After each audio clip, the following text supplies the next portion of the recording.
basically my vivid nightmare slash kind of like dream last night. It was hard to kind of define it. Right, so basically it started off with a Giorno and the rest of the Passione. I think the Passione they were called. But Giorno's a wee band of like heroes this way. Like a Bacchio,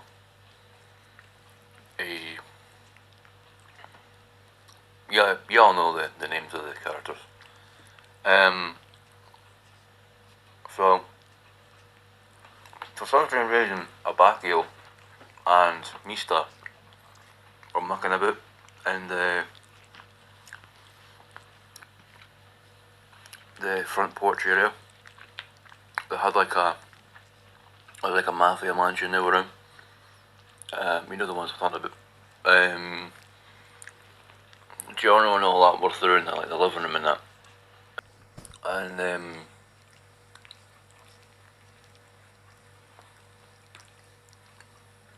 for some reason, Abacchio's like, yeah, Mister, I'm a vampire, da da da da. And then Mister was walking about, moving about on the floor on all fours for some strange reason. He was going, well, I'm a vampire, I'm coming to get you. Meow. And then Mister grabs, Mister Abacchio grabs Mister in a headlock, and he says, stop being stupid.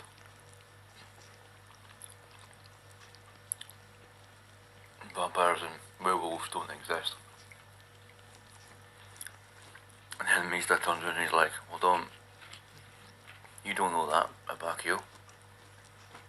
And then Abacchio just kinda like smacks him on the head and says, just stop being silly. And then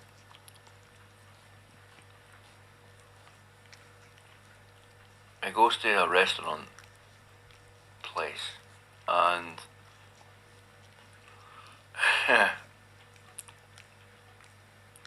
Jolene and obviously her like wee group of friends that's in part 6. They're always having coffee. And weather reports like, you see the steam coming out of this cup of coffee? It's like the steam I can do with my weather like stand. And Julian's like, weather report, that's completely useless information, what are you doing? And you're like, they're talking away. And I can see, but they can't see that Jotaro, Julian's dad, is slowly walking through the restaurant behind them. And they don't notice him. And Jotaro takes his hat off and puts an apron on and guns out in the back, through the back, in the kitchen. And the worker there that's working with Jotaro is like, your daughter Jolene's out there, do you know what I talked to her? And he's like, no, I don't. Stop it.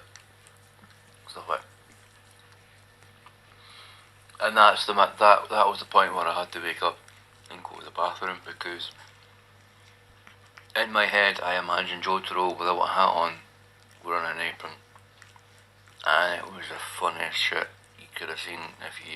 If you were able to see my dreams, you would have seen that.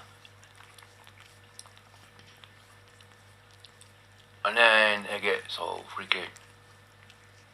There was these things called rippers, and I'm not willing to say what they do, but you can imagine from their name what they do.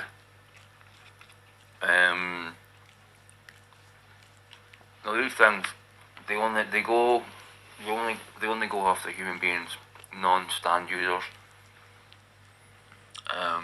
But if they have to, they'll go after stand users. So basically, Jotaro gets a call from Galvas. Well, Galvas needs help to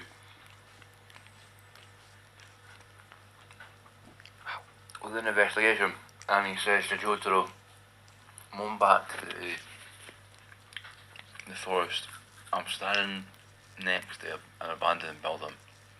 I know there's someone in there, but I can't do my hero work and get in there to get the person out." So obviously it would have been there, and obviously they'd messed stuff up. And the reason it was so frightening for me in Dreamland last night, it was because while Jotaro and Gills were talking about how to get into this building, right, a Ripper had passed behind them. And I'm not going to tell you in great detail what they looked like because they were absolutely horrifying to look at. So thank you for joining me for another story time. Sorry about the noise outside, they're doing the bins apparently, I'm not sure. Anyway guys, stay gold.